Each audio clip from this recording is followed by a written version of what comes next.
London, a city of contradictions, where gas-lit streets cast long shadows and progress clashes with deep-rooted superstition, finds itself gripped by terror.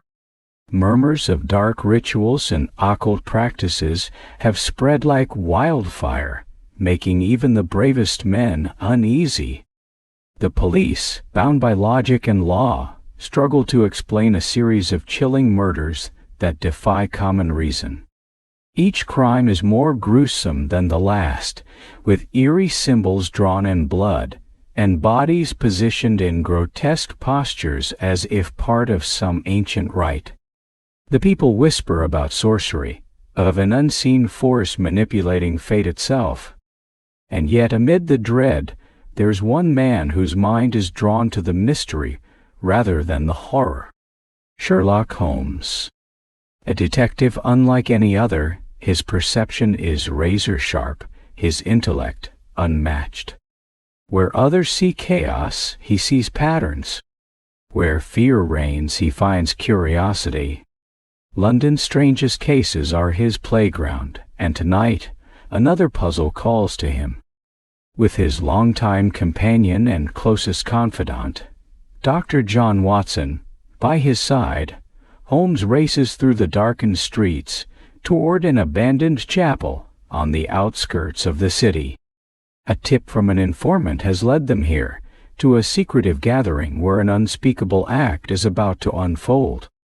Holmes, ever the strategist, is already formulating multiple possible outcomes as he and Watson weave through the labyrinthine alleys, their footsteps barely audible against the damp cobblestone. They arrive at the chapel, its towering spires clawing at the night sky, its stained glass windows flickering ominously from candlelight within. Holmes doesn't hesitate.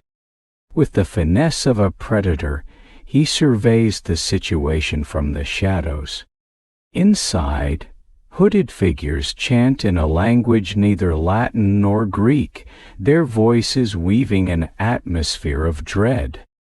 A young woman lies bound on a stone altar, her breath shallow, eyes wide with silent terror.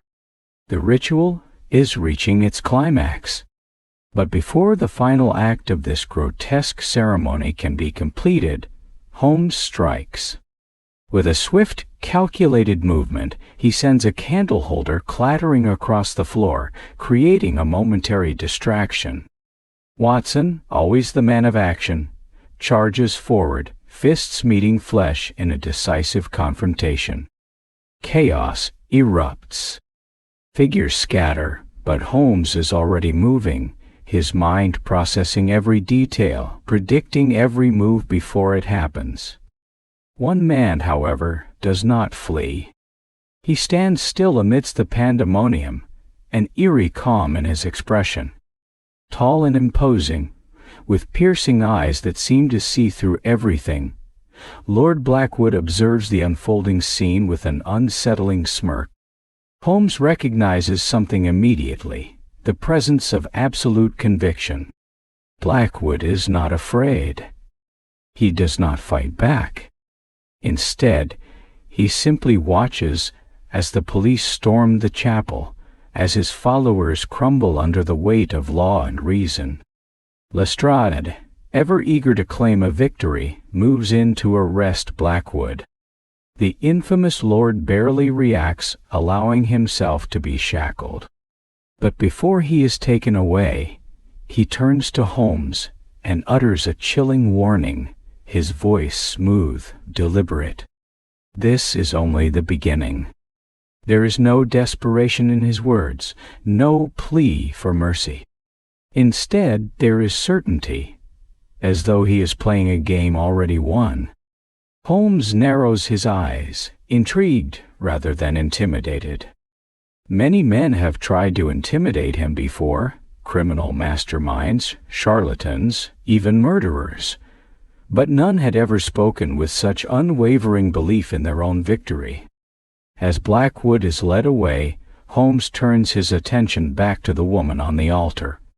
She is shaken but unharmed. He offers her a steadying hand, his voice unusually soft as he reassures her. Watson, ever the doctor, checks her pulse, murmuring words of comfort. But Holmes' mind is already elsewhere.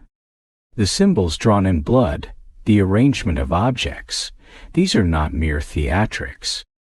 They follow a precise structure, an intricate pattern designed to inspire fear and awe. This was no random crime, no spur-of-the-moment cruelty. This was orchestrated, meticulously planned. Back at 221B Baker Street, Holmes retreats into his world of deduction, sifting through the clues of the night's events. He sketches the symbols from memory, cross-referencing them with ancient texts, seeking any historical connection. Watson, exhausted but ever loyal, watches his friend with a mixture of admiration and exasperation.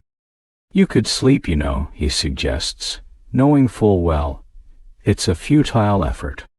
Holmes waves a dismissive hand, his mind racing. Sleep is irrelevant when a puzzle demands to be solved. Lord Blackwood is no ordinary criminal. He wields fear like a weapon, manipulating belief to control those around him. His confidence suggests something greater than personal ambition. He is playing a larger game. The question is, what is the end goal? The morning headlines are predictable. Dark Lord arrested, ritual murder stopped by Scotland Yard. The public, ever eager for sensationalism, devours the story, but Holmes reads between the lines. Blackwood's arrest is only the first move. The real mystery is yet to unfold. 2 days later, as Holmes paces the confines of his cluttered apartment, the inevitable happens. Inspector Lestrade arrives with urgent news. "Blackwood has requested to see you," he announces, eyes wary. "Said it was important." Holmes barely reacts. He expected this. Donning his coat, he steps into the swirling mist of London's streets, his mind already preparing for the next chapter in this intricate game. The case is far from over. In fact, it may have only just begun. The thick, unrelenting fog wrapped around London like a spectral shroud, distorting the lamplights and making every street corner appear like the entrance to some shadowy abyss. Holmes and Watson moved briskly through the cobbled streets, their breath misting in the cold morning air. The previous night's events weighed heavily on them, but for Sherlock Holmes, the case had only just begun. The infamous Lord Blackwood had been captured, yet the confidence with which he had surrendered gnawed at Holmes like a puzzle missing its crucial piece. A man like Blackwood, arrogant, wealthy, and cunning, did not submit without reason. Arriving at Scotland Yard, Holmes strode past the uniformed officers, who now regarded him with a mix of reverence and irritation. His unconventional methods had earned him a reputation, one that often bordered on annoyance for those in official positions. Watson, ever the dutiful companion, kept pace beside him, his doctor's mind alert to the undercurrents of tension hanging in the air. Inspector Lestrade was waiting for them near the holding cells, his usually self-assured demeanor tempered by an unease he could not mask. "He's been asking for you," Lestrade muttered as they approached. "Hasn't said a word to anyone else." Holmes smirked. "Of course he hasn't. He doesn't need to." With a nod, Lestrade led them through the iron-barred doors and into the dimly lit corridor where Lord Blackwood was being held. The cell was small, but Blackwood carried himself as if he were seated upon a throne. Even behind iron bars, he exuded an air of authority that made the very walls seem to shrink back in deference.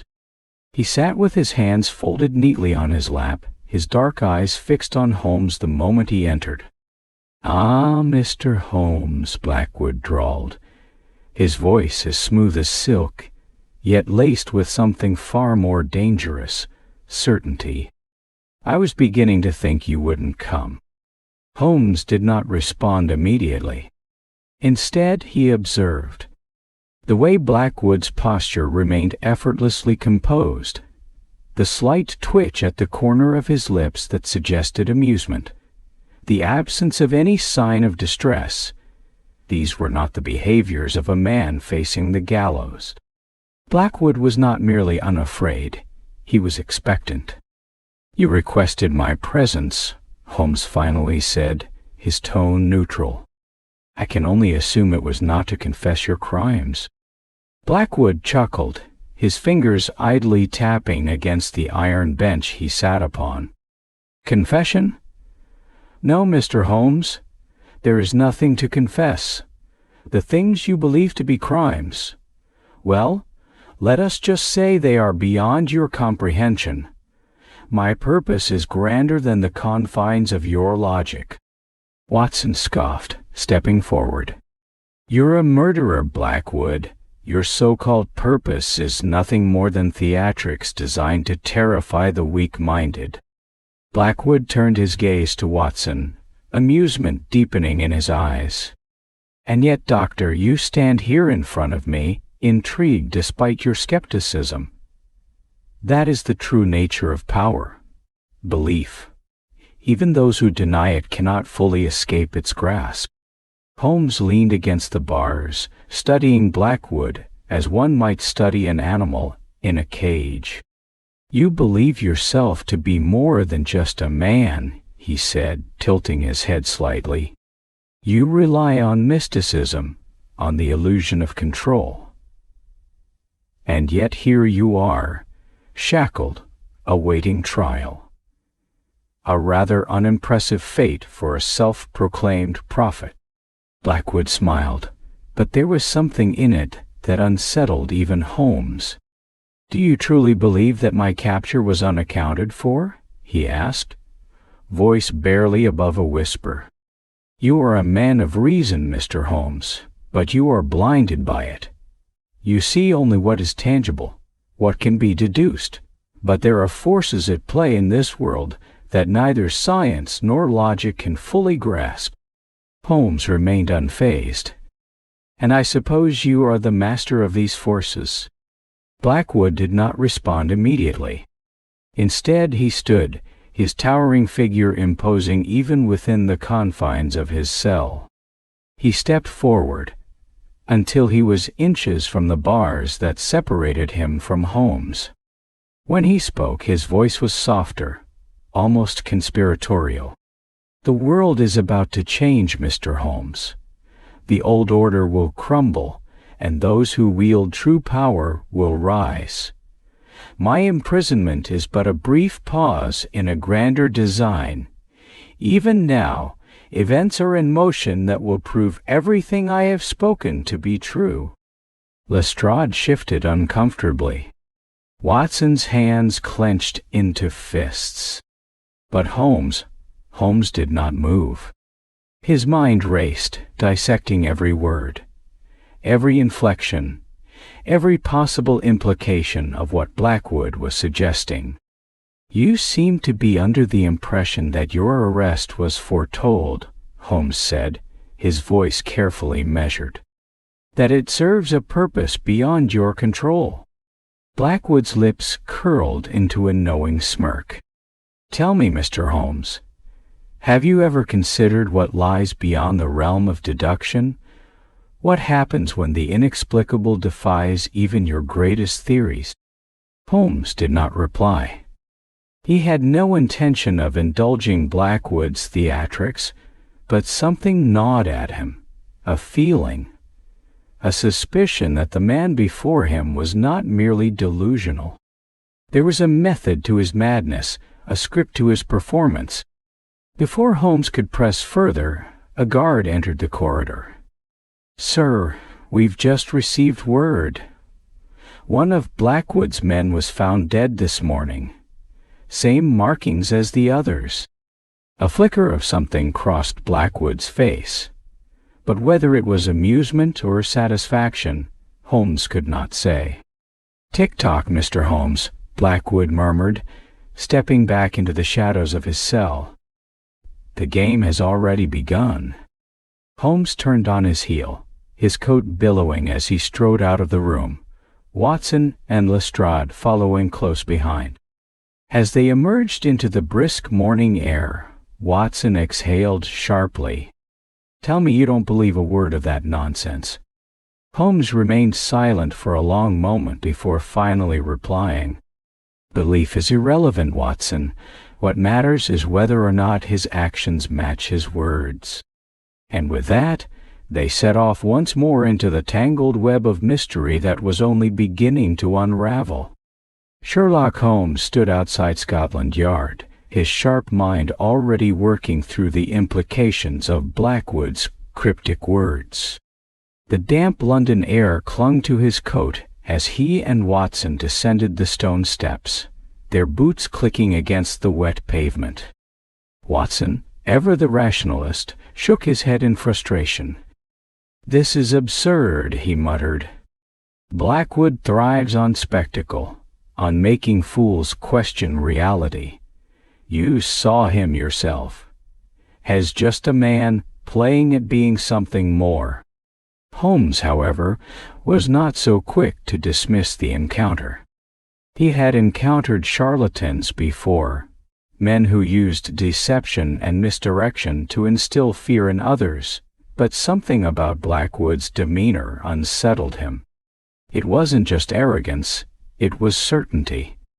As the duo walked through the fog-choked streets, the gas lamps flickering against the encroaching mist, Holmes turned his thoughts to the facts. Blackwood was powerful, well-connected, and disturbingly persuasive. His crimes had been orchestrated with almost supernatural precision, each victim marked with symbols that invoked fear among the superstitious. But Holmes had no patience for superstition. "You're unusually quiet," Watson observed, adjusting his coat against the chill. Holmes smirked slightly, his eyes scanning the crowd as they weaved through the bustling marketplace. "Observation, Watson. It requires silence to be effective." Watson sighed. "And what, pray tell, are you observing?" "That we are being followed." Watson stiffened, resisting the urge to turn around. "Are you certain?" Holmes gave him a sideways glance. "I do wish you would stop asking me that." "Yes, Watson, I am quite certain." They continued walking, their pace neither hurried nor slowed. Holmes subtly observed their surroundings in the reflections of shop windows, noting a man in a dark coat keeping a calculated distance. The pursuer was careful, trained even, but Holmes had been trained far better. "I'd rather not lead him back to Baker Street," Watson muttered. Holmes smirked. "Nor I. Let's take a detour, shall we?" With that, they turned sharply into a narrow alleyway, their steps echoing against the brick walls. Holmes listened intently, counting the seconds before their shadow followed. The moment he heard the hesitant footfalls behind them, he struck. With lightning speed, Holmes spun around and grabbed the man by the lapels, slamming him against the damp bricks. The stranger gasped, his hood falling back to reveal a sharp-featured man in his 30s, eyes darting between Holmes and Watson. "Who sent you?" Holmes demanded, tightening his grip. I was only—" Holmes leaned in, lowering his voice. "If you are about to insult my intelligence by claiming this was mere coincidence, I suggest you reconsider." The man struggled, his breath coming out in short gasps. "I have a message from someone who wishes to remain anonymous." Holmes arched a brow. "How delightfully vague. And yet you were foolish enough to get caught. Do enlighten me. Who do you work for?" The man swallowed hard. He said, He said you would understand." Holmes frowned. "Understand what, precisely?" The man hesitated, his expression a mix of fear and defiance. Then, with a swift movement, he pulled a small envelope from his pocket and pressed it into Holmes' hand. "I was told to deliver this. That's all I know." Holmes released him, watching as the man scrambled away into the shadows. Watson exhaled. "What do you suppose that was about?" Holmes turned the envelope over in his hands. It was made of thick parchment, sealed with an insignia he did not immediately recognize. Without another word, he broke the seal and unfolded the note inside. The message was short, written in an elegant yet hurried hand. "Blackwood's reach extends further than you think. If you wish to know the truth, come to the docks at midnight, alone." Holmes read the message twice before handing it to Watson, who frowned. "And this isn't a trap?" Holmes chuckled. "Oh, it's most certainly a trap." Watson crossed his arms. "And yet you're going, aren't you?" Holmes smiled. "Naturally." The rest of the day passed in a blur of investigation. Holmes spent hours combing through records, speaking to informants, and piecing together the vast web of connections surrounding Blackwood. Every avenue led to dead ends or whispers of something far larger than even the police suspected. Blackwood was more than just a murderer. He was the figurehead of something darker, something lurking beneath London's polished veneer. By the time night fell, the city had grown quieter, the fog thickening into a near impenetrable curtain. Holmes and Watson made their way toward the docks, their footsteps muffled by the damp wooden planks as the scent of salt and decay filled the air. "Remind me again why I'm here, if you were instructed to come alone," Watson asked dryly. Holmes smirked. "Because I have no intention of following their instructions." They took cover behind a stack of crates, watching the deserted pier with keen eyes. The waters of the Thames lapped against the wooden posts, a few flickering lanterns casting eerie shadows across the docks. Then a figure emerged from the mist, a woman, cloaked and hooded, moving with purpose. Holmes straightened. "Interesting." Watson followed his gaze. "Who is she?" "I intend to find out." As the woman approached, Holmes stepped forward. "A rather dramatic setting for a meeting," he called out. The woman pulled back her hood, revealing striking features and eyes that held a mixture of urgency and fear. "You are not safe, Mr. Holmes," she whispered. Holmes studied her carefully. "That is a common sentiment, but I suspect you have more specific concerns." She nodded. "Blackwood is more powerful than you know. His influence stretches into the highest ranks of government. If you continue this investigation, you will not just be hunting him, he will be hunting you." Holmes smirked. "I should be flattered." The woman shook her head. "You do not understand. He has plans in motion, ones that will shake this city to its core. If you truly wish to stop him, you must act before it is too late." Watson stepped forward. "And why should we trust you?" The woman hesitated before reaching into her cloak and pulling out a small ornate key. "Because I was once one of them, and I know where their next ritual is set to take place." Holmes took the key, his mind already whirring with possibilities. The game was no longer just about proving Blackwood's guilt. It was about preventing something far more sinister. And time was running out. The key rested in Holmes' palm, its ornate design glinting under the dim light of the lanterns. He turned it over carefully, studying every ridge and marking on its surface. It was small, but the craftsmanship was exquisite. This was not an ordinary key, nor was it something given lightly. Whoever the woman was, she had just entrusted him with something of immense significance. Watson, standing beside him with his hands in his pockets, glanced between Holmes and the woman. "I assume this key opens more than just a door?" he asked, his voice tinged with skepticism. The woman, her cloak still wrapped tightly around her frame, nodded. "It is the key to a hidden chamber beneath St. Cyprian's Church," she explained. "Blackwood and his followers use it for their rituals. They believe it holds power, something ancient." Holmes raised an eyebrow. "And do you share their beliefs?" She hesitated, her lips pressing into a thin line. "I believe in what I have seen, and what I have seen is beyond explanation." Watson scoffed. "Superstition and fear can make men see many things." The woman turned sharply to face him, her eyes flashing. "Then what would you call a man sentenced to death, hanged before a crowd, only to rise from the grave 3 days later?" A heavy silence followed.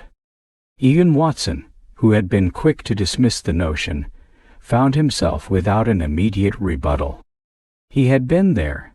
He had seen Blackwood's lifeless body. And yet, there was no denying that the man now walked the streets of London once more.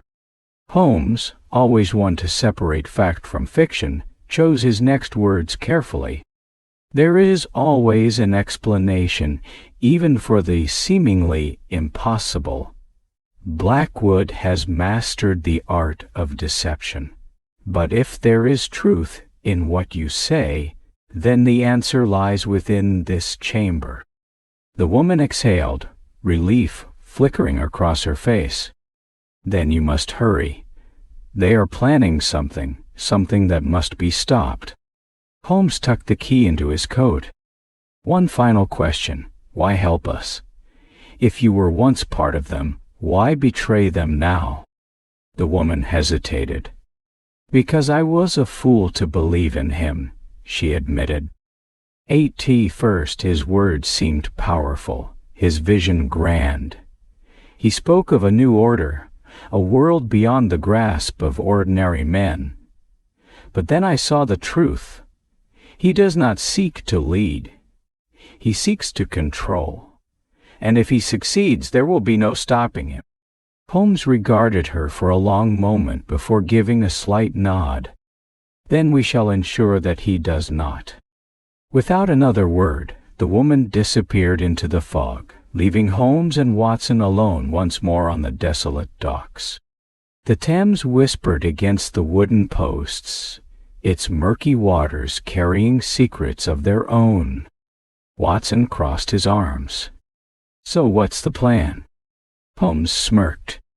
"We visit St. Cyprian's, of course." The church stood on the outskirts of London, its towering spires barely visible through the thick mist that had settled over the city.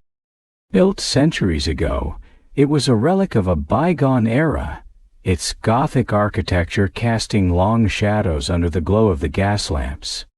Holmes and Watson approached cautiously, their boots crunching against the gravel path leading up to the entrance. The great wooden doors loomed before them, their iron handles cold beneath Holmes's touch. With a firm push, the doors creaked open, revealing the dimly lit interior.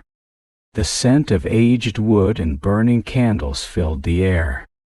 Rows of pews stretched toward the altar, where an elaborate stained glass window cast eerie patterns across the stone floor. Watson eyed their surroundings warily. "Are we certain we're alone?" Holmes tilted his head, listening. The silence was profound, but there was something else. A faint rustling, as though someone had been here just moments before. He gestured for Watson to follow as they made their way toward the back of the church. It didn't take long to find what they were looking for. Behind the altar, half hidden beneath an ancient tapestry, was a door. Holmes pulled the key from his pocket, inserting it into the rusted lock. With a soft click, the mechanism gave way and the door swung open. A dark passage stretched below, stone steps disappearing into the depths beneath the church. A chill crept through the air, carrying the unmistakable scent of damp earth and something else, something metallic. Blood. Watson inhaled sharply. Lovely. Holmes took a lantern from the wall and stepped forward. Let's not keep our host waiting.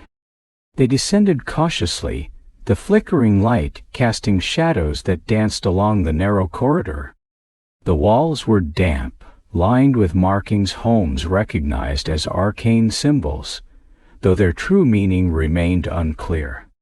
The tunnel widened into a cavernous chamber, its ceiling lost in darkness. At the center stood an altar of black stone, upon which rested a book bound in weathered leather. Chains hung from the walls, and deep grooves in the floor suggested movement. This place had been used recently. Watson approached the altar, his fingers grazing the ancient text. What is this? Holmes examined it closely. The cover bore a sigil he had encountered before, a crest belonging to an order long thought disbanded. He flipped through the brittle pages, his sharp eyes scanning the writings. It was a collection of rituals, invocations, each more sinister than the last. This is what Blackwood has been using, Holmes murmured. It's a doctrine of power, an attempt to convince his followers that he wields forces beyond their comprehension. Watson exhaled. And do you believe it? Holmes snapped the book shut. I believe in manipulation. Blackwood doesn't need magic. He needs belief. The stronger the illusion, the greater the fear, and fear is a powerful tool. A sound from the entrance made them both freeze. Footsteps. Holmes extinguished the lantern. We have company. Watson drew his revolver, his breath steady despite the tension thick in the air. The footsteps grew closer, and a low voice echoed through the chamber. You should not have come here, Mr. Holmes. A figure emerged from the darkness, clad in ceremonial robes. His face was obscured, but the authority in his voice was unmistakable. He was one of them. Holmes remained still, his mind racing through possibilities. They were caught in enemy territory, outnumbered and outmaneuvered. But the game was not lost, not yet. He glanced at Watson. It appears we've overstayed our welcome. Watson tightened his grip on his revolver. Shall we make an exit? Holmes smirked. With haste. And with that, the fight for their survival began. Holmes and Watson found themselves in a precarious situation, standing in the dimly lit underground chamber beneath St. Cyprian's Church. The air was thick with dampness, carrying the scent of old parchment, candle wax, and something far more sinister, blood. Their eyes adjusted to the gloom as they took in the eerie sight before them. The altar of black stone stood at the center, its surface stained with remnants of past rituals. Around them, towering iron candelabras cast flickering shadows against the ancient stone walls. A figure had emerged from the shadows, his voice laced with menace. He was clad in ceremonial robes, the fabric embroidered with arcane symbols. Though his face remained partially obscured, there was no mistaking the authority in his stance.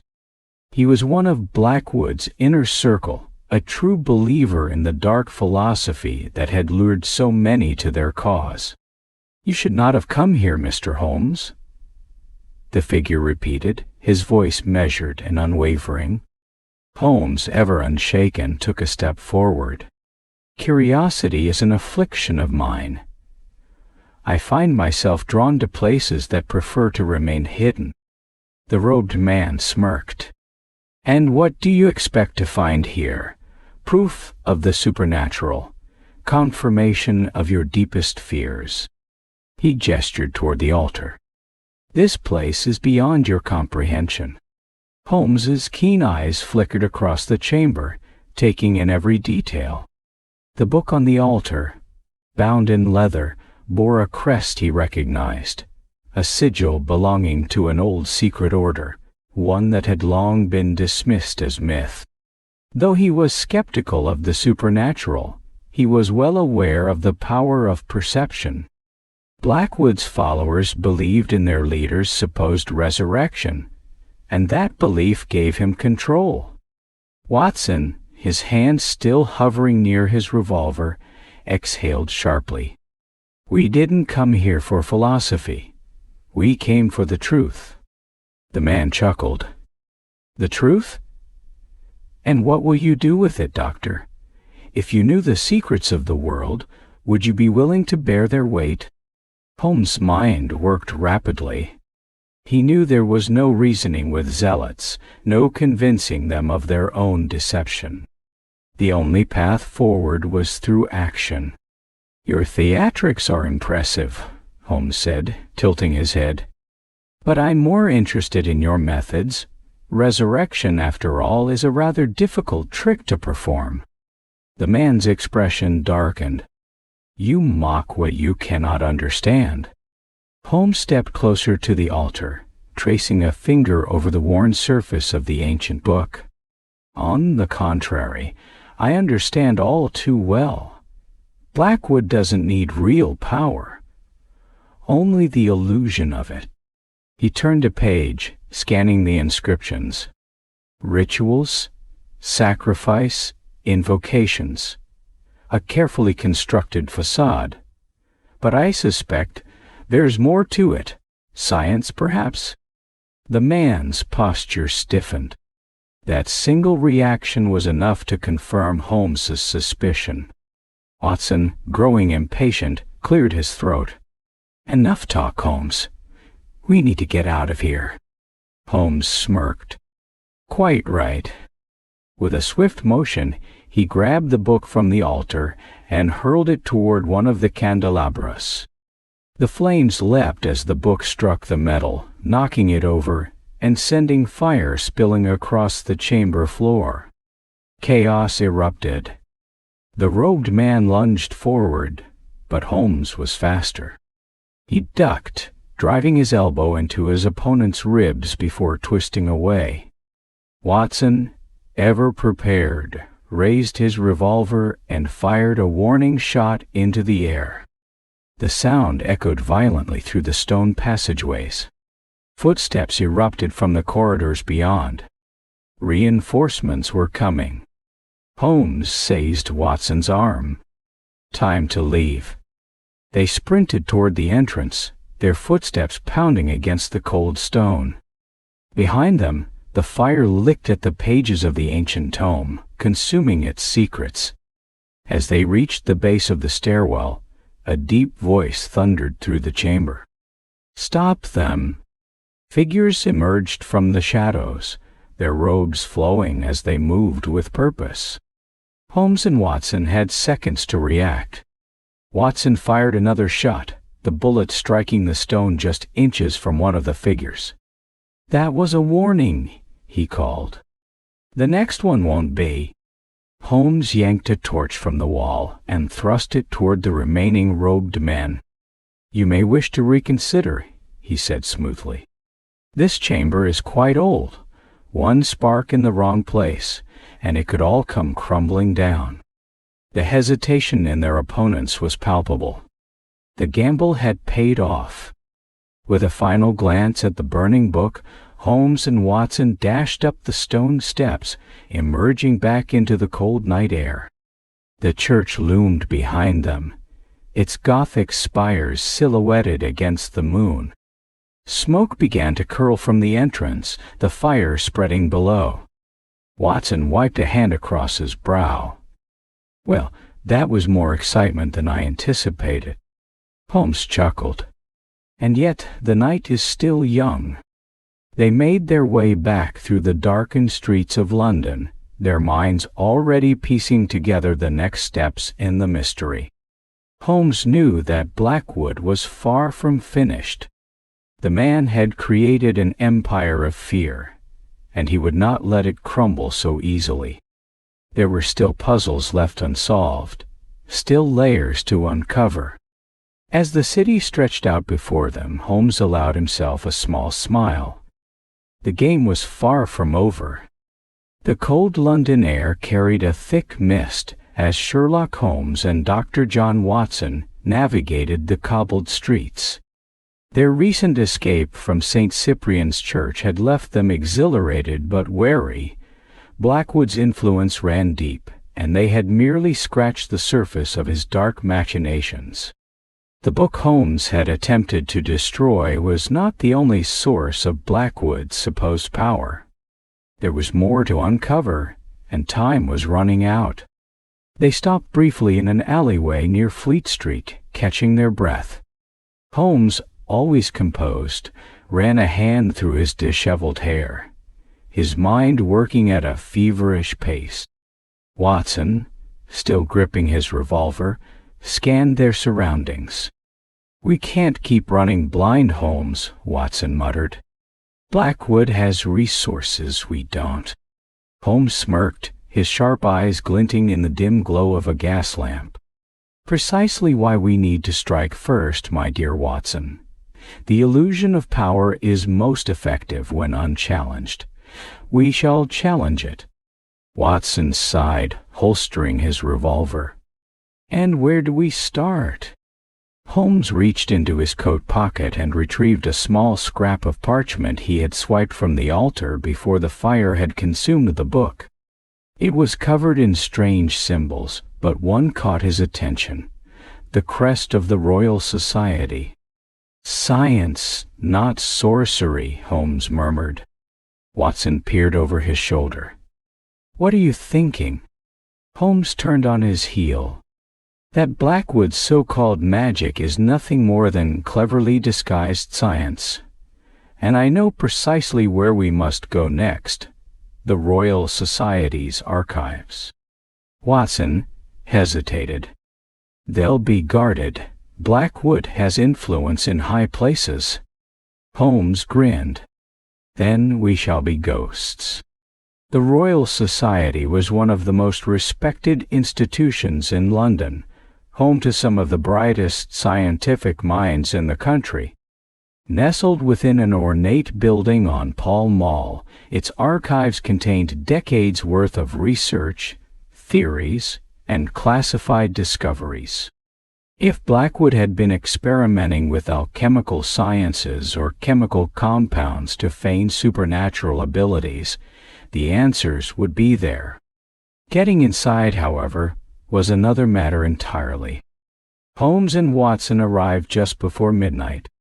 The streets were quiet, save for the occasional passing carriage.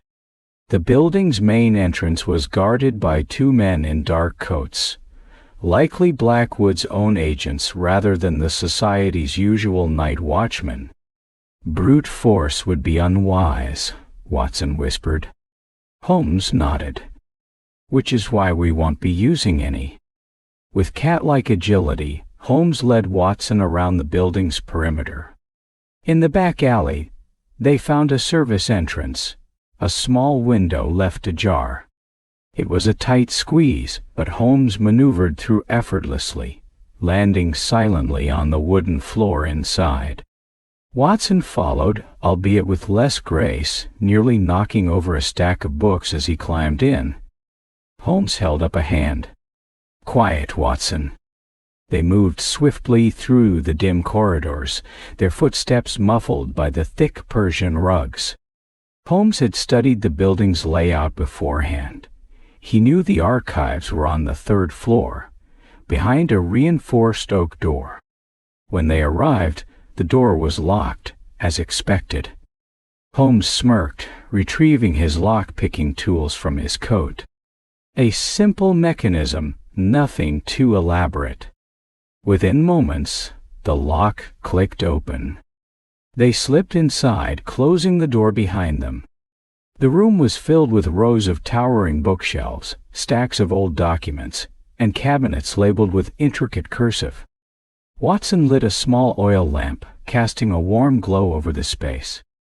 Holmes wasted no time.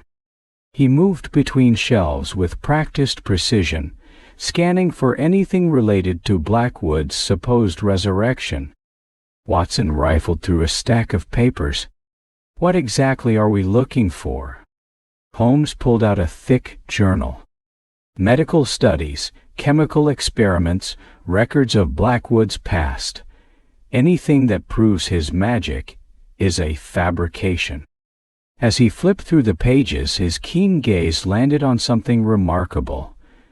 An old case study detailing a rare toxin that mimicked death before the victim was later revived. The symptoms matched those reported in Blackwood's so-called resurrection. Holmes' eyes gleamed. "Watson, look at this." Watson read over his shoulder. "A toxin derived from a rare South American plant slows the heart rate to an undetectable level, giving the appearance of death. Revival occurs through a secondary agent introduced within 24 hours. Holmes tapped the page. "Blackwood never returned from the dead. He never died to begin with." Watson exhaled. "That explains his execution. The toxin must have been administered beforehand, and once he was buried, he was revived," Holmes finished. "A trick, not a miracle?" The sound of footsteps echoed in the hallway. Holmes extinguished the lamp instantly, plunging the room into darkness. Watson tensed, gripping his revolver. "We have company." Holmes motioned for silence. Through the crack beneath the door, they saw shadows moving. Whoever was outside was searching for them. Holmes's mind worked rapidly. There was no time to exit the way they had come. Their only option was to create a diversion. Reaching into his coat, he retrieved a small vial, one of many concoctions he had prepared for such occasions. He carefully poured a few drops onto the edge of a nearby stack of papers and struck a match. The flame caught quickly. Within moments, smoke began to rise. "Watson, the window," Holmes whispered. They moved swiftly, pushing open the small glass pane just as voices on the other side of the door began shouting. The scent of smoke had alerted them. Holmes climbed out first, dropping onto the alley floor below. Watson followed, landing with a grunt. Behind them, the fire was spreading. Holmes smirked. "That should keep them occupied." Watson shook his head. "You have a peculiar way of gathering information, Holmes."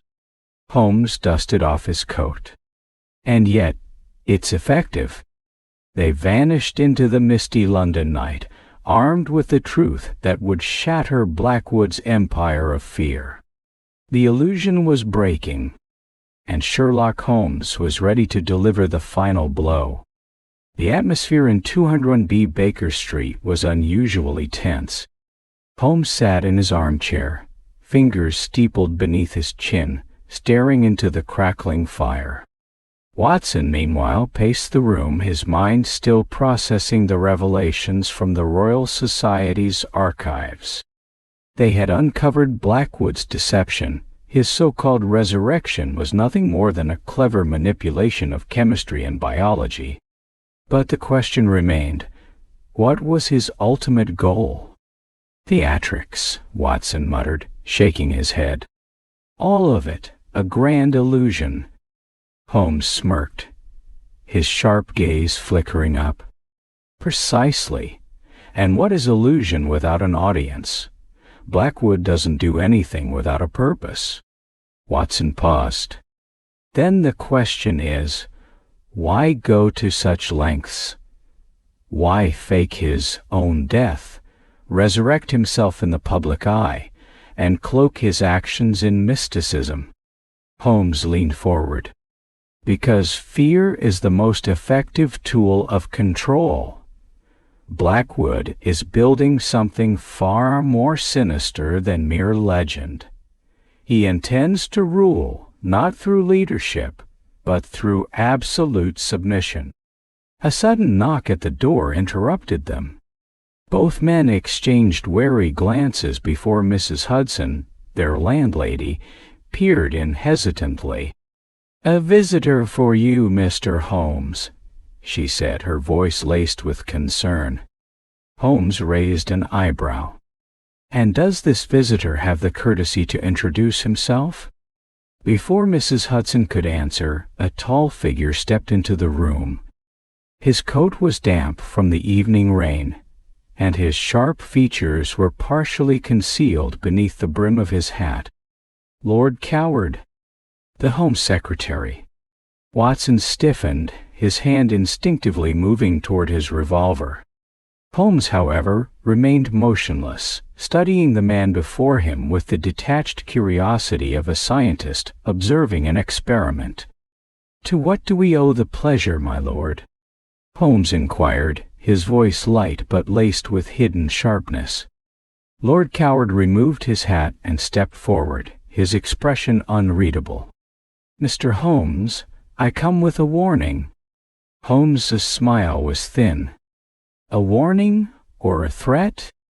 Coward exhaled, glancing at Watson before fixing his gaze on Holmes. "A bit of both, I suppose." Watson narrowed his eyes. "Then get on with it." Coward sighed. "You're meddling in affairs far greater than you realize. Blackwood's influence stretches beyond what you uncovered tonight. He has powerful allies, men who believe in his vision." Holmes nodded. "Ah, yes. A new world order, built on the foundation of fear and deception."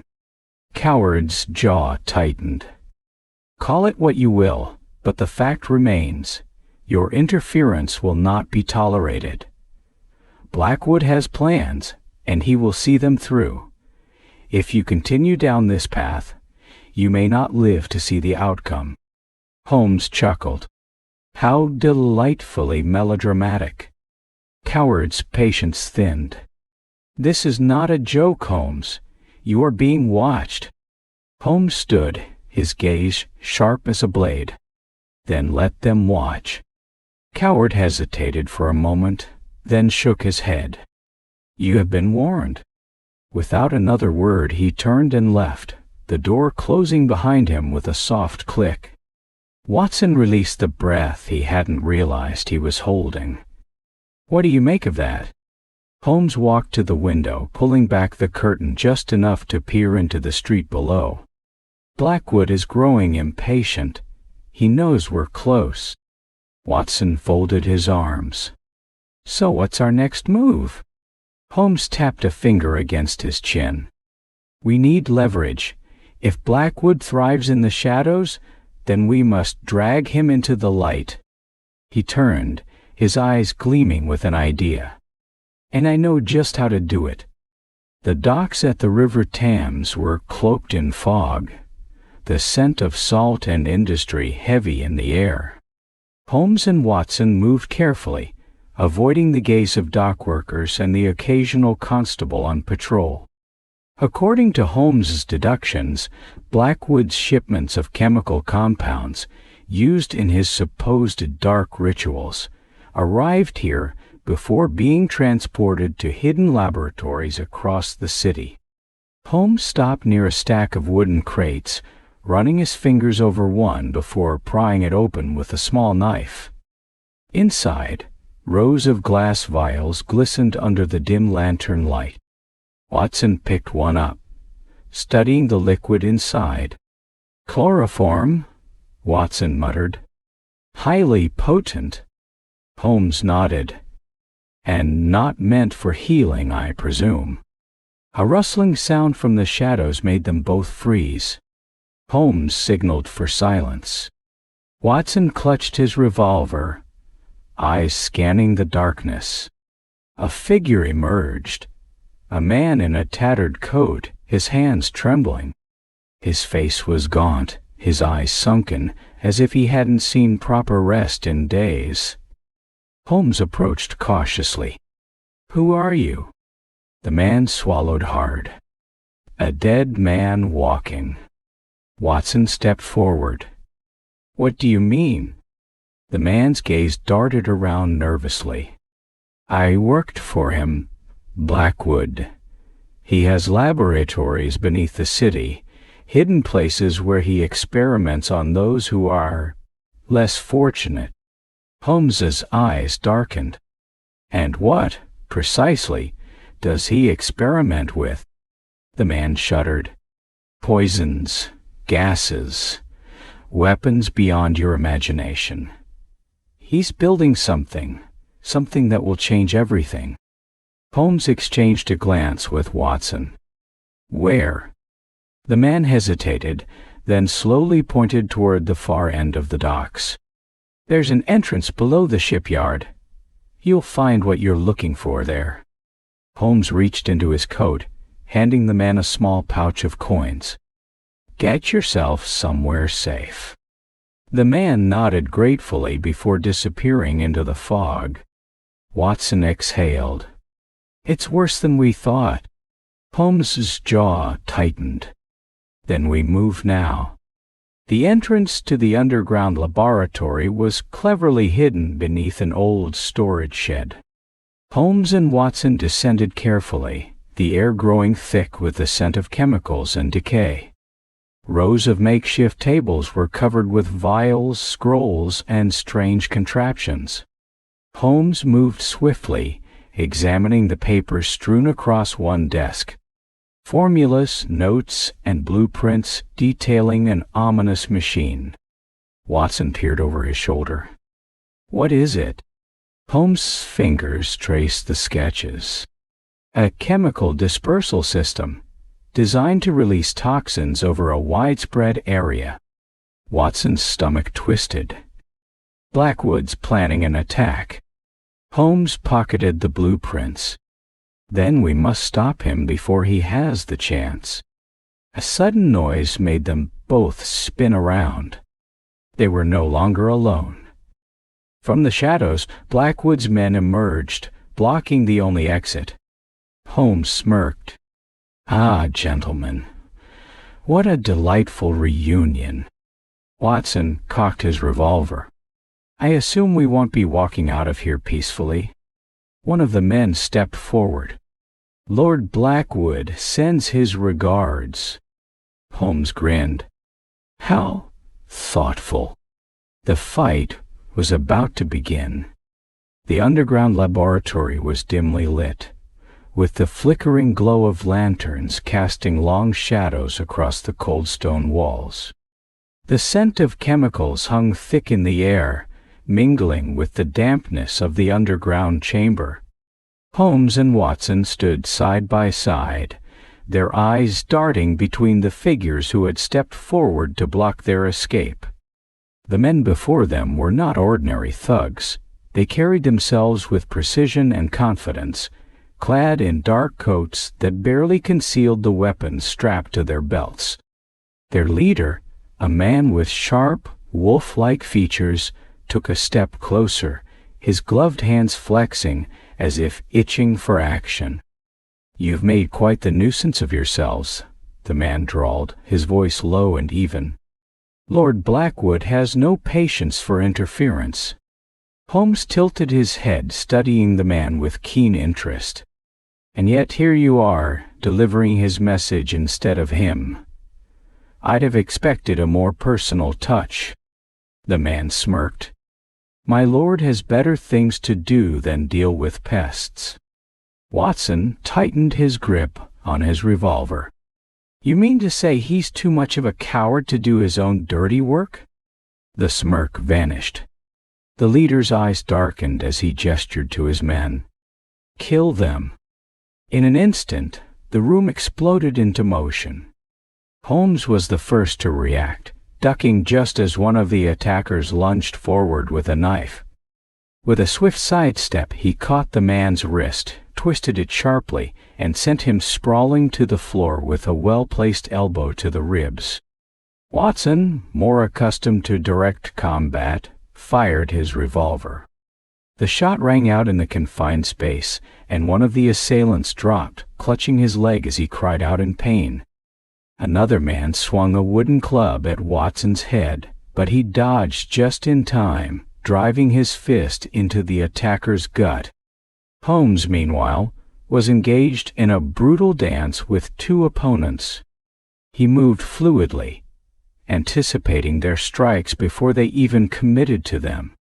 He grabbed a beaker from a nearby table and flung its contents into one man's eyes. The thug stumbled back, clawing at his face as the chemical burned his skin. Seizing the opportunity, Holmes delivered a swift kick to his knee, sending him collapsing to the ground. The leader of the group was not deterred. He pulled a revolver from his coat, aiming it directly at Holmes. "Enough games," he said coldly. Holmes remained perfectly still, his keen mind racing for a solution. "Drop it," Watson commanded, his own revolver trained on the man. "Unless you want a bullet between the eyes." The leader smirked. "You don't have the nerve." Watson fired, intentionally missing, but close enough that the bullet grazed the man's sleeve. The confidence in his expression faltered for a split second. Holmes took advantage of the hesitation. In one swift movement, he closed the distance between them, knocking the gun from the man's hand before delivering a sharp jab to his throat. The man staggered, gasping for breath. Holmes followed up with a powerful strike to the jaw, sending him crashing to the ground. The remaining assailants, seeing their leader defeated, hesitated for only a moment before scrambling to escape into the tunnels beyond. Watson exhaled, lowering his weapon. Well, that was unpleasant. Holmes crouched next to the leader, who groaned in pain, clutching his bruised jaw. "Now then," Holmes said, adjusting his cuffs. "Let's have a chat." The man glared up at him but said nothing. Holmes sighed. "Very well. I suppose I'll have to deduce it myself." He glanced around the room, his gaze falling on a stack of blueprints on a nearby table. He strode over, examining them closely. His expression darkened. Watson stepped forward. "What is it?"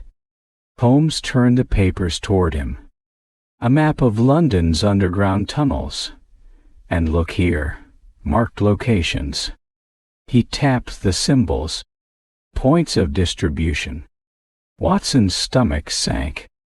"You mean to say Blackwood is planning something far more dangerous than we anticipated," Holmes finished grimly. "A citywide attack." A weak chuckle came from the floor.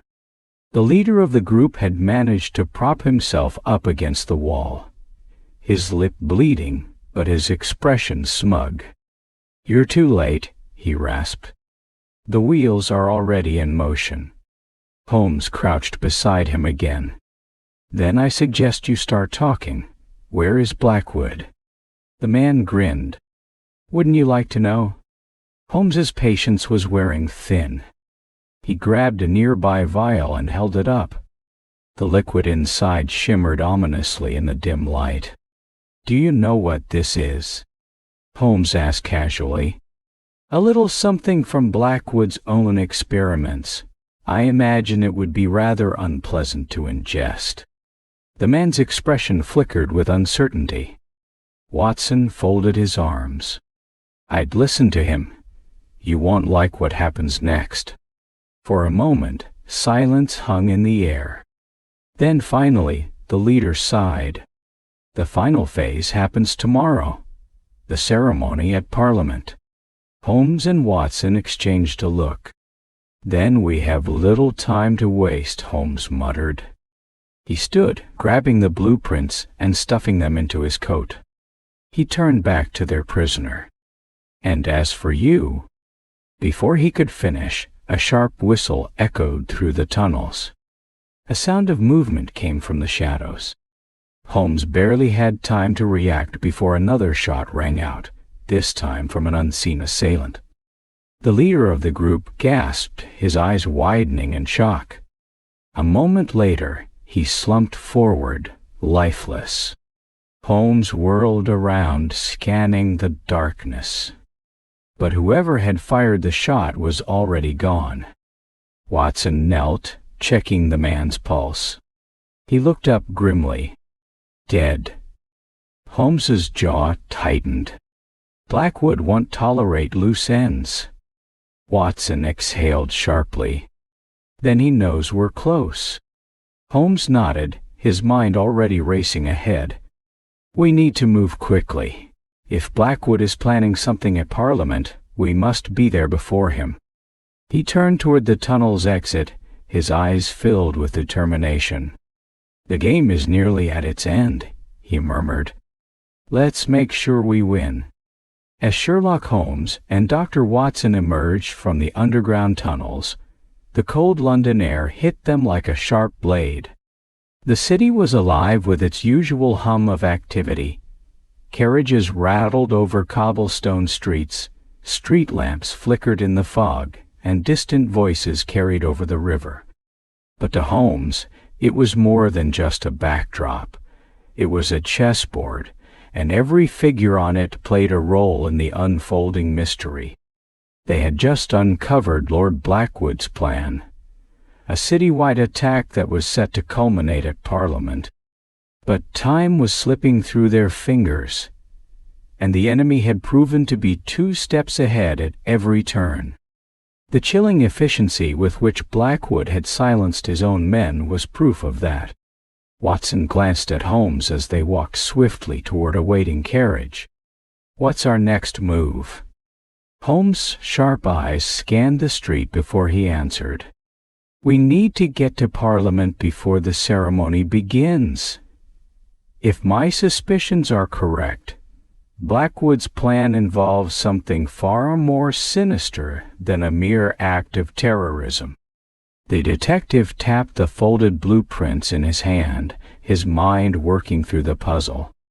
The marked locations they had found in the underground lab weren't random. They formed a pattern, one that, when overlaid with the city's sewage and gas lines, revealed a disturbing connection. Watson climbed into the carriage, his brows furrowed. You think he's planning a mass poisoning? Holmes sat opposite him, drumming his fingers against his knee. It's a possibility, but it would require an immense amount of coordination, and more importantly, a delivery method. Blackwood has influence, but to pull off something on this scale, he would need the means to disperse the substance effectively. The Parliament gathering provides him with both a stage and an audience. The carriage jolted forward, weaving through the busy streets. Watson watched as Holmes's gaze flickered between passing buildings, his mind clearly turning over every possible outcome. The detective wasn't just thinking about what they knew, he was considering what they didn't. Watson cleared his throat. If we don't stop him in time... Holmes cut him off, his voice sharper than usual. We will stop him. Watson nodded but didn't press further. He knew Holmes well enough to recognize when doubt was creeping in. And though Holmes would never admit it, the stakes were weighing on him. A sharp knock from the top of the carriage drew their attention. The driver, a trusted contact of Holmes's named Merrick, leaned down from his seat. Gentlemen, we've got company. Holmes pulled back the curtain, his eyes narrowing. A black carriage had appeared behind them, moving with deliberate speed. It was unmarked, but the way it navigated the crowded streets suggested professional precision. Watson instinctively reached for his revolver. Friends of Blackwood? Undoubtedly, Holmes muttered. Merrick, lose them. The driver snapped the reins, and their carriage surged forward, weaving between carts and pedestrians. The sudden speed startled onlookers, who barely managed to get out of the way as the wheels skidded over wet cobblestones. The pursuing carriage did not slow. Holmes braced himself as their ride jolted violently. He peered out again, noting the two men inside their pursuer's carriage, both armed. "They mean to intercept us before we reach Parliament," Holmes said, shifting in his seat. "Which means Blackwood is already expecting us." Watson sighed. "Of course he is." A gunshot cracked through the air, shattering the back window of their carriage. Watson ducked instinctively while Holmes remained eerily calm, analyzing their attackers. "The driver is aiming for the wheels," Holmes observed. "They want us disabled, not dead. They plan to take us alive." Watson raised his revolver, adjusting his aim as the carriage swayed. "Not if I can help it." He fired twice, the first shot striking the side of the enemy carriage, the second grazing the shoulder of one of the gunmen. The injured man recoiled but didn't fall. Instead, the remaining assailant leaned out and fired back. The bullet punched through the carriage door just inches from Holmes's arm. Merrick shouted from above, "Hang on!" With a sudden daring maneuver, he veered sharply down a narrow alley, their carriage nearly tipping as the wheels scraped against the stone walls. The enemy carriage attempted to follow, but the alley was too tight. Their pursuers were forced to pull back. Holmes smirked. "Well done, Merrick." The driver grinned. "That should buy you some time, but I doubt they'll give up so easily." The moment the carriage burst back onto an open road, Holmes straightened his coat. "Then we'll have to make every second count." They arrived at Parliament just as dusk settled over London. Gas lamps illuminated the grand structure, and an air of anticipation filled the streets. Well-dressed gentlemen and government officials filtered through the grand entrance, their conversations blending into the evening hum. Holmes and Watson wasted no time, cutting through the crowd with purpose. But before they could reach the main hall, a familiar voice stopped them. "Mr. Holmes." "Dr. Watson." They turned to find Inspector Lestrade standing rigid, his expression tense. Behind him, two constables blocked the entrance. Lestrade held up a hand. "I can't let you inside." Watson exhaled sharply. "Lestrade, you don't understand. Blackwood is dead," Lestrade interrupted. "Executed this morning. And before you say otherwise, I saw it with my own eyes." Holmes studied the inspector, his sharp gaze dissecting every movement. "You saw a body. That doesn't mean he's dead." Lestrade hesitated, just for a fraction of a second. It was enough for Holmes to confirm his suspicions. Holmes took a step forward. "Blackwood's plan is already in motion. If you don't let us through, you'll have the blood of Parliament on your hands." Lestrade clenched his jaw, clearly wrestling with the weight of the decision. Finally, he stepped aside. "Make it quick." Holmes and Watson rushed past the constables, pushing deeper into the heart of Parliament. The grand hall was packed with politicians and noblemen, oblivious to the danger around them. Holmes's gaze swept the room, analyzing faces, watching movements. He felt it, an invisible thread connecting every piece of this puzzle. And then his eyes locked onto the one figure who shouldn't be there. At the far end of the chamber, draped in a long black coat, stood Lord Blackwood, very much alive. A chilling smile curved his lips as his dark eyes met Holmes'. Holmes's breath caught for only a moment. Then, with renewed urgency, he turned to Watson. "We're out of time."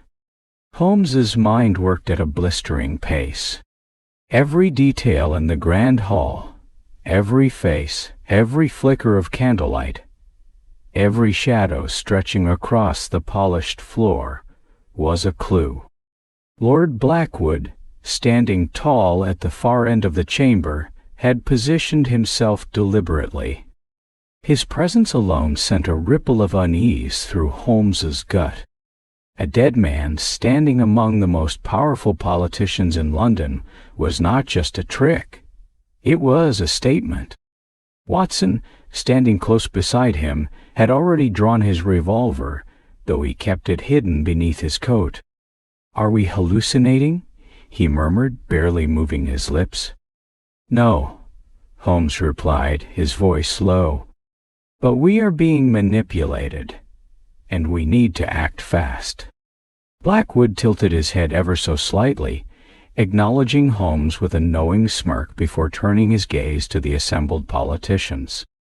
They were completely unaware that the man they had sentenced to death was about to unleash something catastrophic. "He's here for a reason," Holmes muttered, eyes darting around the room. The architecture itself seemed to be part of the grander scheme. The high ceilings, the chandeliers, the intricate carvings, everything had been calculated into Blackwood's plan. And then Holmes saw it. Etched into the stone columns surrounding the chamber were symbols. They had been placed subtly, blending into the historic carvings, but they were unmistakable to a trained eye. It was the same alchemical script they had found in Blackwood's lair. The same markings tied to his experiments with dark sciences. Holmes barely had time to register this before a low, ominous hum filled the air. It came from nowhere and everywhere at once, vibrating through the floor, rattling the glasses on the banquet tables. The gas lamps flickered. The shadows deepened. And then screams. One of the politicians collapsed, convulsing violently, foaming at the mouth. Another man staggered backward, clutching his throat, as if he were choking on something unseen. Panic erupted. Chairs toppled over. People scrambled for the exits, but the heavy wooden doors slammed shut with a force that seemed unnatural. Holmes's hands curled into fists. This wasn't just a dramatic entrance. This was a calculated demonstration of power. Watson was already moving, rushing to the fallen men, attempting to help, but it was clear there was no immediate cure. "Poison!" he shouted over the chaos. Holmes's gaze swept the room, analyzing every element. His mind raced through the possibilities. The symptoms weren't typical of any known poison. No scent, no residue, no immediate external source. And yet, it was affecting only certain individuals. Blackwood raised his arms, his voice booming across the chamber. "Gentlemen of Parliament, you have witnessed the beginning of a new order." Holmes saw the glint in his eyes. This wasn't madness. This was control. Blackwood had planned this moment down to the second. Then, out of the corner of his eye, Holmes spotted something. A hidden mechanism in one of the chandeliers. A tiny vial affixed to the metal frame, positioned to release a gas. Of course. Holmes turned sharply to Watson. "It's in the air, a vapor, likely triggered by heat." Watson didn't hesitate. He grabbed the nearest candle and snuffed it out, then moved to the next. Holmes followed, knocking over lamps, shattering the glow they cast across the hall. The darkness spread, but with it, the oppressive force in the air seemed to weaken. Blackwood frowned, clearly displeased by the interference. He took a step forward, raising a gloved hand. "You are too late, Holmes. The future has already begun." Holmes ignored him, his focus locked onto the chandelier. He sprinted toward the closest pillar and, with impressive agility, scaled the stonework. Watson shouted something, probably a warning, but Holmes had already reached the chains supporting the massive fixture. With one swift movement, he pulled a small blade from his coat and slashed the vial from its perch. It shattered upon hitting the floor, releasing a final wisp of its sinister contents before dissipating. The reaction was almost immediate. The remaining afflicted men gasped as if suddenly freed from an invisible grip. Their eyes rolled back, their bodies ceasing their violent spasms. The atmosphere in the room seemed to shift, the heavy weight of impending doom lifting. If only slightly. Blackwood's expression darkened. He had lost control of the moment. Holmes dropped back to the floor, his breath steady despite the exertion. "I don't believe in magic," he said, straightening his coat. "And neither do you. You rely on deception, manipulation, and a carefully curated blend of fear and spectacle. But now your tricks are falling apart." Blackwood's lips curled into something between amusement and irritation. "Oh, Holmes, you still underestimate me." With a sudden fluid movement, he reached into his coat and retrieved a small detonator. Watson's eyes widened. "Holmes." But before Blackwood could press the trigger, a shot rang out. The bullet struck his shoulder, spinning him backward. The detonator clattered to the floor, skidding out of reach. Holmes turned just in time to see the shooter. Inspector Lestrade, revolver still aimed, his face set with grim determination. Holmes smirked. "Lestrade, your timing is improving." Blackwood staggered but did not fall. Blood seeped through his dark coat, yet his expression was eerily calm. "You think a bullet will stop me?" Lestrade cocked the hammer back.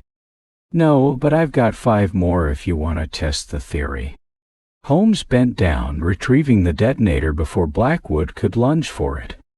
He examined it carefully before slipping it into his pocket. "And with this," he said, "whatever grand finale you had planned is officially cancelled."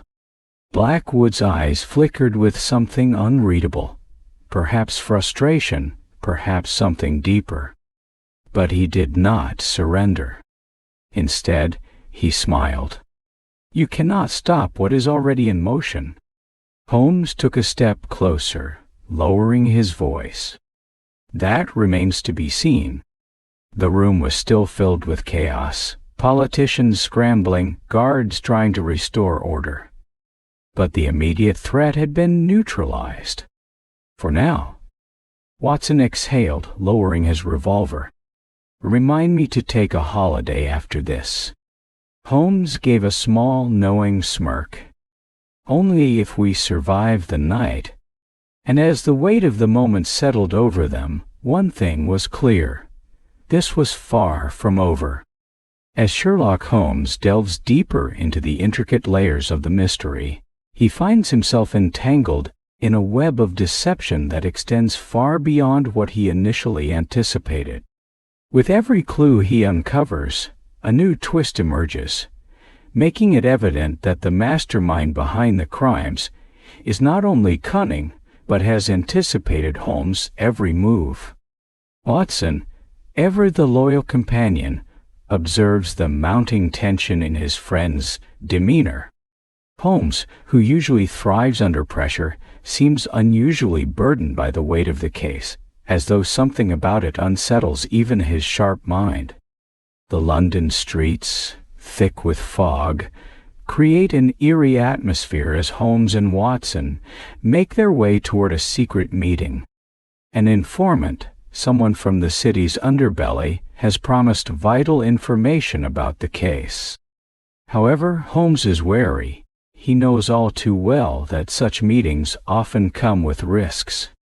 Watson clutches his revolver under his coat, prepared for any unexpected turn. As they arrive at the designated location, an abandoned warehouse near the docks, the tension is palpable. A shadow moves within the darkness, and a raspy voice calls out, "Holmes, you're in deeper than you know." A figure emerges, a man with a weathered face and cautious eyes. He hesitates before revealing what he knows.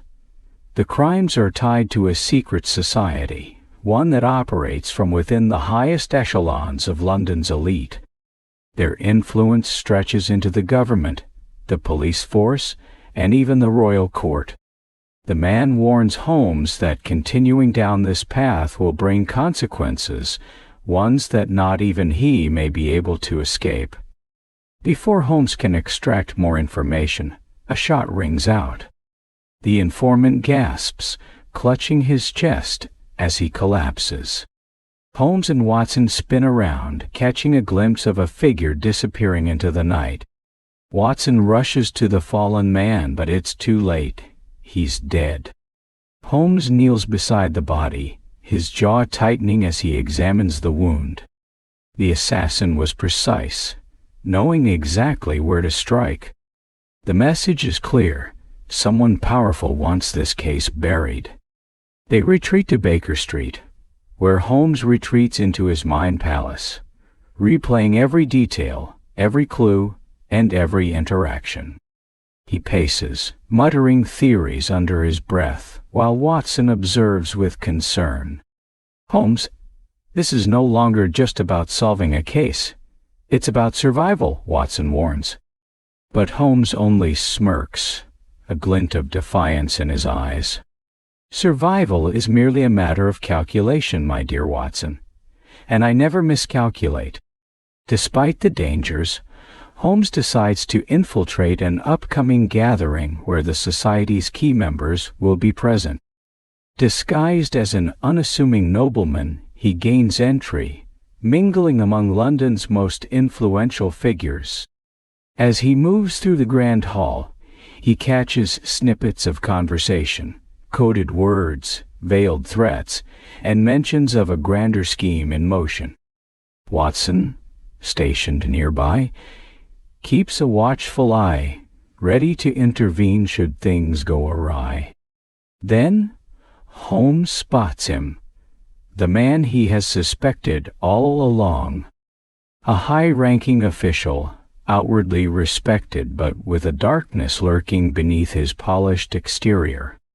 Their eyes meet across the room, and in that moment, Holmes knows that his presence has not gone unnoticed. The official smirks, lifting his glass in a silent toast, a gesture that drips with arrogance. Holmes is no longer the hunter, he has become the hunted. The evening takes a perilous turn when Holmes finds himself cornered by two imposing men, their intentions unmistakable. With swift precision, he maneuvers out of their grasp, engaging in a battle of wits and agility. Watson, ever the dependable ally, joins the fray, ensuring their escape. As they flee into the night, Holmes realizes the gravity of the situation. This is no longer just a case. It's a war, and the enemy is more powerful than he ever imagined. But if there's one thing Sherlock Holmes thrives on, it's the thrill of the impossible. And this game has only just begun. As the night deepens over London, a storm brews both in the sky and in Sherlock Holmes' mind. The weight of the case now extends beyond mere deduction. It has become a battle of survival. Holmes and Watson have narrowly escaped an encounter with the secret society pulling the strings behind the crimes, but the danger has only intensified.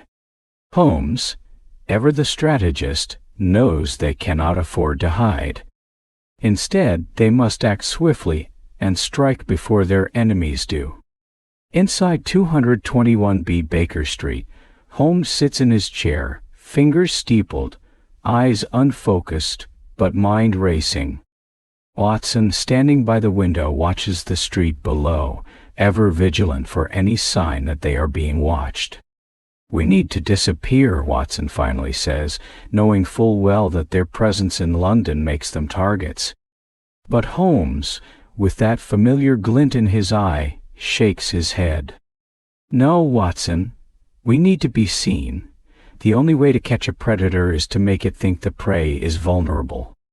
Holmes' plan is as audacious as it is dangerous. They will not run. Instead, they will walk directly into the lion's den. The secret society thrives on fear and control. Holmes intends to disrupt that. But first, they need leverage. They make their way to a hidden corner of London, deep within the labyrinthine alleys where whispers carry more weight than gold. Here, Holmes meets an old acquaintance, an informant known only as Silas. Silas is a man of many secrets, a broker of information who trades in knowledge rather than money. He knows the city's pulse better than anyone. "You're playing a dangerous game, Holmes," Silas murmurs, eyes darting around nervously. "The men you're after, they don't leave loose ends." Holmes smiles, unshaken. "Then it's a good thing I don't intend to be a loose end." Silas, albeit reluctantly, provides a key piece of information. The society's next move. There is a ledger, one that contains names, dates, transactions. Evidence that could bring down some of the most powerful figures in London. But it is heavily guarded, hidden within an impenetrable location, an underground vault beneath the city's oldest bank. Breaking into a vault is no small feat, even for Holmes. But he is not deterred. "Every lock has a key," he muses, "and if there's no key, then we make one." The plan takes shape. Holmes studies the vault's security, analyzing guard rotations, entry points, and blind spots. Meanwhile, Watson secures disguises. If they are caught, there will be no trial, only silence. But they both understand the risks. Under the cover of night, they make their move. Holmes, dressed as a banker, strides into the establishment during closing hours. His confidence alone is enough to avoid suspicion, until he vanishes into the restricted corridors. Watson, posing as a delivery man, creates a diversion, drawing attention away from Holmes's infiltration. Inside the depths of the vault, Holmes works quickly. The combination is complex, designed to keep even the most skilled thieves at bay. But Holmes is no ordinary intruder. His mind, trained in the art of deduction, deciphers the sequence based on faint fingerprints, wear on the dials, and mathematical logic. The lock clicks open. Inside, the ledger lies waiting. A small book, unassuming, yet holding the power to destroy an empire. Holmes flips through its pages, confirming what he already suspected. The society's influence stretches beyond London. The corruption runs deep, implicating figures in politics, law enforcement, and the aristocracy. But before he can make his escape, the alarm sounds. A trap. They were expected. Footsteps thunder down the corridor as guards rush toward the vault. Holmes tucks the ledger into his coat, calculating his next move. He cannot be caught. With swift precision, he douses the nearby lanterns, plunging the area into darkness. Using the element of surprise, he maneuvers past the approaching figures, slipping through the chaos unseen. Outside, Watson waits in a carriage, the horses restless. Holmes leaps in just as bullets whiz past. "That was rather too close," Watson breathes, gripping the reins. Holmes only grins. "Then let's make sure it was worth it." As they vanish into the night, Holmes knows the final confrontation is near. The society will not take this theft lightly. But for the first time, he holds the advantage. The game is no longer about surviving, it is about winning. The air in London is thick with tension. The once hidden adversaries now know that Sherlock Holmes has the ledger, and the balance of power has shifted. This is no longer a battle of wits from the shadows, it is a war in the open. Every step Holmes takes is under scrutiny, every movement calculated with precision. He knows that if he hesitates, even for a moment, the forces against him will strike with merciless efficiency. In the dimly lit chambers of 221B Baker Street, Holmes examines the contents of the stolen ledger. Its pages are filled with names, transactions, and cryptic notes that, when pieced together, reveal a grand web of corruption. The secret society he has been hunting is not just a collection of criminals. It is a network so deeply entrenched in London's elite that exposing it could shake the foundations of the city itself. Ministers, judges, police commissioners, all are implicated. Watson, sitting across from him, watches as Holmes methodically pieces together the puzzle. "This isn't just evidence, Holmes," he says, voice laced with unease. "This is a declaration of war." Holmes does not look up from the ledger. "War was declared the moment they sought to silence us," he replies. "Now, we decide how to strike back." But the enemy is already moving. In the alleys of Whitechapel, a hooded figure exchanges a purse of gold for a whispered name.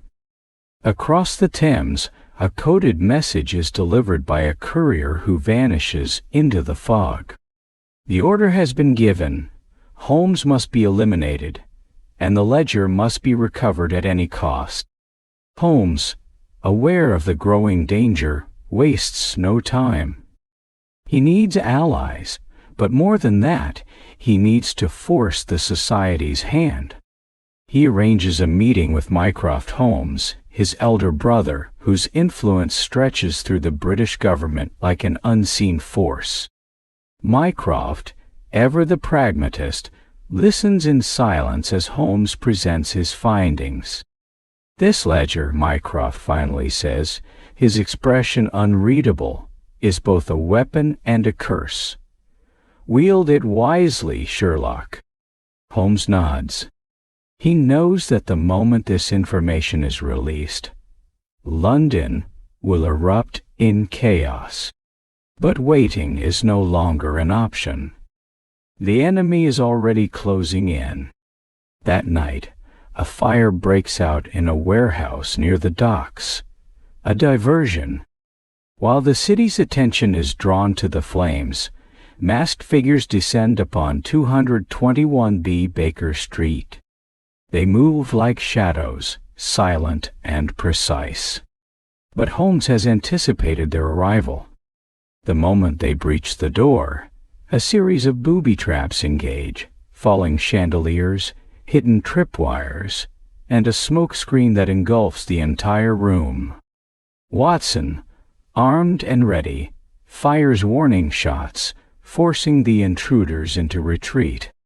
But amidst the chaos, a single shot is fired from the darkness, and Watson feels the searing pain in his shoulder. He stumbles, but Holmes is already there, dragging him to safety. They escape through a concealed passageway beneath the floorboards, emerging several streets away. Watson clutches his wound, grimacing. "You could have warned me about the traps," he mutters. Holmes smirks. "I did. You just weren't listening." But the attack has made one thing clear. The secret society is growing desperate. They are no longer content with silence. They want Holmes dead. And that means he has something they fear. Holmes makes his next move. With Watson recovering, he ventures alone into the depths of London's underworld, seeking out the one person who might tip the scales. Irene Adler. Irene, a woman who once outwitted Holmes himself, is no stranger to dangerous games. When Holmes finds her, she is seated in a luxurious parlor, sipping wine, her expression one of amusement. "Sherlock Holmes," she says smoothly. "I wondered when you'd come." Holmes wastes no time with pleasantries. He lays out the situation, the names in the ledger, the inevitable storm that is about to break over London. Irene listens, her eyes sharp, her mind calculating. "You're playing with fire," she muses. "But I do love a good blaze." She agrees to help, not out of loyalty, but because chaos is an opportunity for those who know how to seize it. Through her network, she arranges for the information in the ledger to be distributed discreetly to the press, ensuring that the moment Holmes gives the word, the truth will be known. But Holmes is not done yet. He has one last move to make, and it involves confronting the society's leader directly. He sends a message, an invitation. A meeting at midnight, in the ruins of an abandoned cathedral, where shadows and secrets intertwine. The society's leader, a man known only as Lord Blackwood, accepts. As the hour strikes, Holmes stands alone in the vast, echoing halls of the cathedral, the moon casting long shadows through shattered stained glass. Footsteps approach. Blackwood, flanked by armed men, steps into view. "You've been a nuisance, Holmes," Blackwood says, voice smooth but laced with menace. "But it ends tonight." Holmes smiles, unshaken. "You sound so certain." The trap is already set. Unbeknownst to Blackwood, Holmes has orchestrated the arrival of the police, led by Inspector Lestrade. The moment Blackwood orders his men to attack, officers flood the cathedral, guns drawn. Blackwood's face twists in rage. "You think this changes anything?" he snarls. Holmes steps forward, his voice calm but sharp as a blade. "I think it ends everything." With Blackwood's arrest, the society crumbles. The names in the ledger are exposed, and London awakens to the revelation that its highest offices were built on corruption.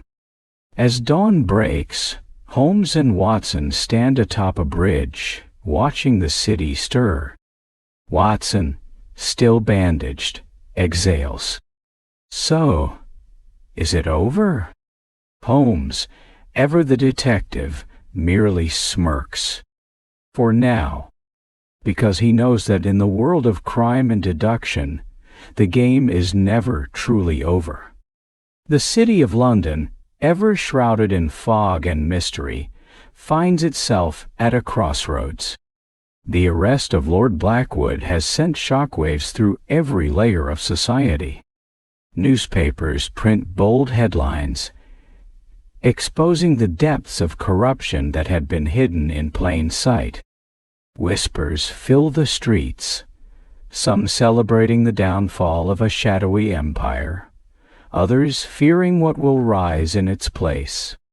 But amidst the chaos, one thing is clear. Sherlock Holmes has won this round. Holmes, however, is not celebrating. He stands in the dim confines of 221B Baker Street, his mind already racing ahead. He knows better than anyone that a single victory does not end a war. While Blackwood's imprisonment is a blow to the secret society, it is not a fatal one. There are still men in power who benefited from his machinations, and they will not simply fade into obscurity. Watson, seated by the fireplace, watches Holmes' pace. His shoulder, wound, though bandaged, still throbs, a reminder of how close they came to disaster. "You've dismantled their operations," Watson says, trying to sound reassuring. "Surely that counts for something." Holmes stops pacing for a moment, his sharp eyes studying the flames. "It counts," he admits, But it is not enough. He walks over to his desk, where the infamous ledger still lies open, its damning contents laid bare. There are names in here we haven't even begun to chase. At that moment, a knock at the door interrupts their conversation. Mrs. Hudson enters, looking more flustered than usual. "A visitor, Mr. Holmes," she says, handing him a sealed letter. "A rather urgent one, if his manner is anything to go by." Holmes takes the envelope, eyes narrowing as he recognizes the wax seal. Mycroft. Breaking the seal, he reads the contents swiftly, his expression unreadable. Then, without a word, he tosses the letter into the fire. Watson frowns. That seemed rather important. Holmes watches the parchment blacken and curl. It was.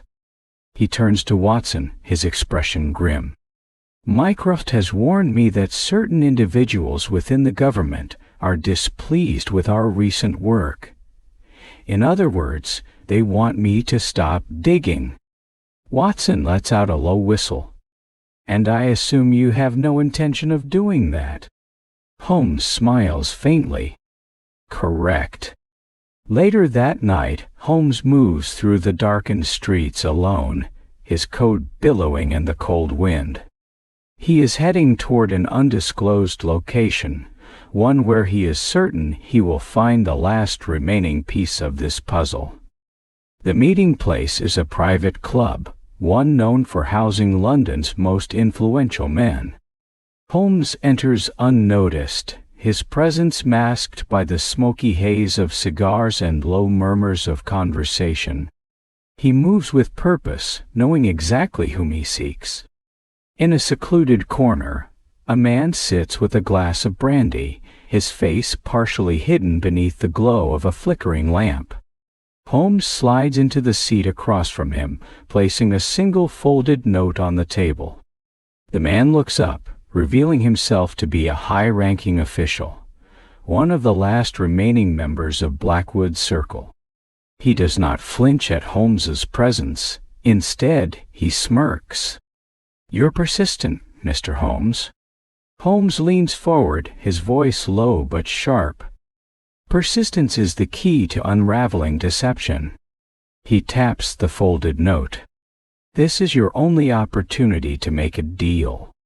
The official eyes the note warily. "And if I refuse?" Holmes does not blink. "Then tomorrow morning, every paper in London will carry a story linking you to Blackwood's crimes." The smirk fades. The man knows Holmes is not bluffing. With a sigh, he reaches for the note, unfolding it slowly. His eyes skim over its contents, and for the first time, his hands tremble. "I see," he mutters. Holmes watches him carefully. "You have until dawn to decide. After that, I will assume you've made the wrong choice." With that, he rises and disappears into the night, leaving the man alone with his thoughts. By the time Holmes returns to Baker Street, Watson is waiting. "Did he take the bait?" Watson asks, handing Holmes a cup of tea. Holmes sips it, his lips curling slightly. "Oh, he will." And he does. The next morning, a letter arrives, an anonymous tip delivered to Scotland Yard. The final pieces of the conspiracy fall into place. The names Holmes had been chasing are officially implicated, and the remnants of Blackwood's network are dismantled. But Holmes is not content. He knows that crime, like a hydra, always has more heads waiting to rise. He turns to Watson. "Our work is never done." Watson chuckles, shaking his head. "Then I suggest you get some rest before the next case comes knocking." Holmes merely smirks. The game, after all, is never truly over. As the dawn of a new day rises over London, the city hums with an eerie quiet. the kind that follows a storm that has passed but has not yet been forgotten. The arrest of the final conspirators sends ripples through the city's upper echelons, shaking foundations that once seemed untouchable. The morning newspapers are filled with bold headlines, exposing names that once held power, detailing crimes that had lurked in the shadows for far too long. It is a victory, but for Sherlock Holmes, it is merely another chapter closed. Not the end of the book. 221B Baker Street is unusually still. Watson, his medical bag set neatly beside his chair, watches as Holmes methodically flips through his notes, his sharp mind refusing to rest. The detective's fingers tap lightly against the wooden desk, the only indication that he is already moving forward in his thoughts. "You should take a break, Holmes," Watson finally says. "This case has been grueling. Even you must feel the weight of it." Holmes barely glances up, his lips curling into something between a smirk and a grimace.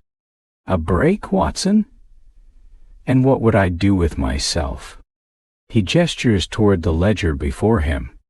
There are always more threads to pull, more mysteries lurking beneath the surface. Watson sighs, setting down his teacup. "You've just taken down one of the most insidious criminal networks London has seen in years. If anyone has earned a moment of peace, it's you." Holmes finally leans back in his chair, exhaling slowly. "Perhaps." His gaze flickers to the window, where the city continues on as if nothing monumental has occurred. "But I have learned that when one beast is slain, another inevitably takes its place." Watson shakes his head. "You can't hunt every monster alone, Holmes." Holmes chuckles lightly. "I don't intend to." The two sit in companionable silence, the weight of their latest case still pressing upon them. But before long, a familiar sound breaks the quiet. A knock at the door. Mrs. Hudson appears in the doorway, a knowing look in her eyes. "A visitor, Mr. Holmes," she announces. "And I suspect you won't be able to resist hearing what he has to say." Holmes and Watson exchange a glance before Holmes stands, straightening his coat. "And so it begins again," he murmurs more to himself than anyone else. Watson follows as Holmes strides toward the sitting room, where a man waits with an air of urgency about him. His coat is damp from the morning mist, his hat held tightly in his gloved hands. "Mr. Holmes," the man begins, his voice edged with tension, "I need your help." Holmes studies him, his keen eyes dissecting every detail. The ink stains on his fingers, the subtle tremor in his left hand, the barely concealed exhaustion in his eyes. "You are a government official," Holmes states matter-of-factly. "Not particularly high-ranking, but trusted enough to handle sensitive documents. You have spent the last 12 hours debating whether to come here, and based on the urgency in your expression, I'd say whatever has brought you is of a rather delicate nature." The man blinks, stunned.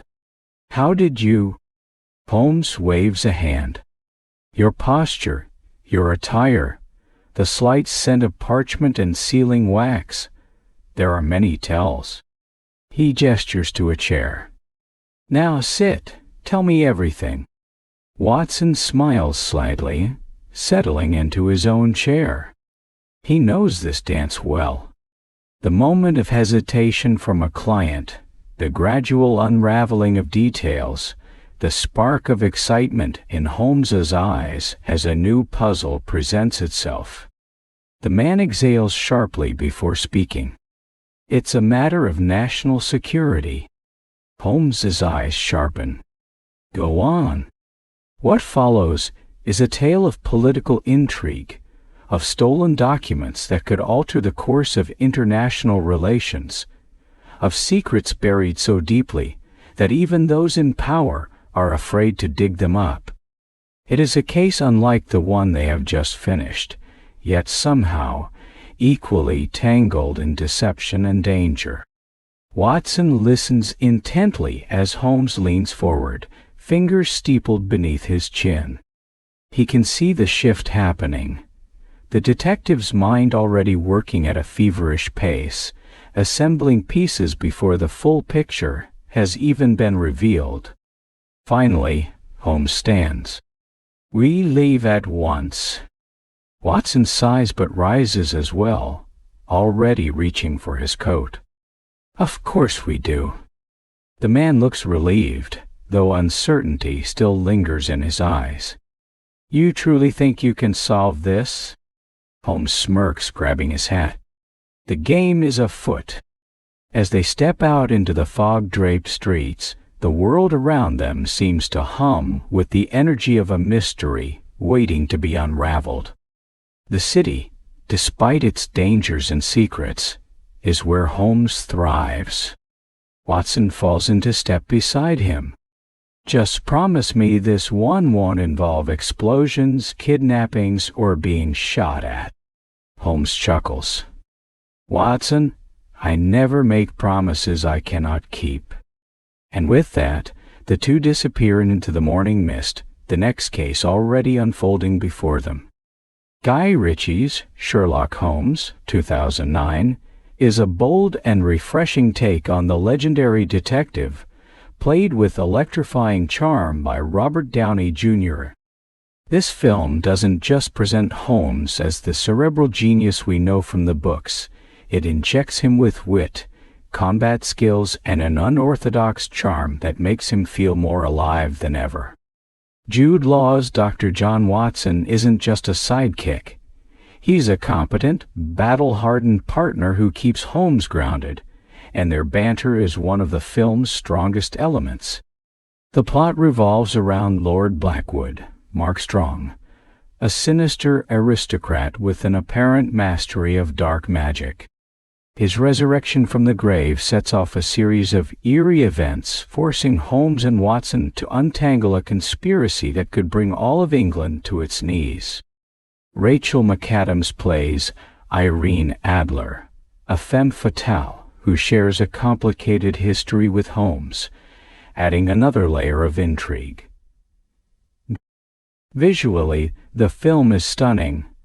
London in the late 19th century is recreated in gritty detail, with smoky alleyways, grand Victorian architecture, and the murky Thames creating a rich, immersive atmosphere. The action sequences are well choreographed, especially the now iconic slow-motion Holmes vision, where he predicts his opponent's moves before they happen. Hans Zimmer's score is a masterpiece in itself, with its quirky, offbeat instrumentation perfectly capturing the eccentric energy of Holmes' mind. The pacing is tight, blending suspense, action, and humor seamlessly. Overall, Sherlock Holmes, 2009, is an exhilarating ride that successfully modernizes the classic detective while staying true to his essence. Whether you're a fan of Arthur Conan Doyle's stories or just love a good mystery, this film is a must-watch. Thanks for watching. If you enjoyed this review, don't forget to like, share, and subscribe for more deep dives into your favorite movies. Let us know in the comments, what's your favorite Sherlock Holmes adaptation?